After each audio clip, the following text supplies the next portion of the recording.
অমিত শাহর বঙ্গ সফরের পরপরই বৈঠকে রাজ্য বিজেপি।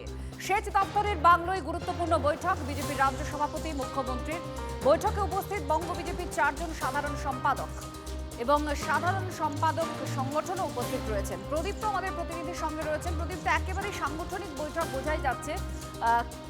এমন কিছু কি তথ্য রয়েছে যেটা অমিত শাহর ইনস্ট্রাকশন অনুযায়ী এই বৈঠকে আলোচনা হচ্ছে?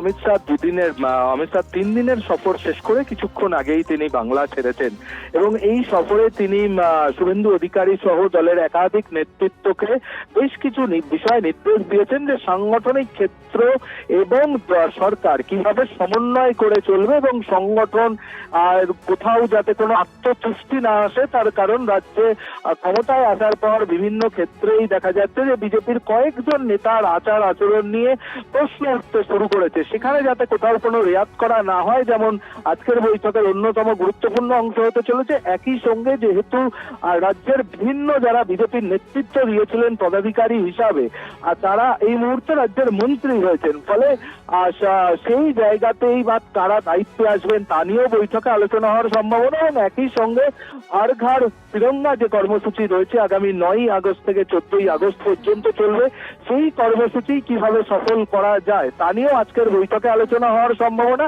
এবং দলের একেবারে কোর কমিটি বলতে এই রাজ্যে যাদেরকে আমরা বুঝি এই মুহূর্তে, ঠিক সেই কয়েকজনই আজকের বৈঠকে উপস্থিত হয়েছেন।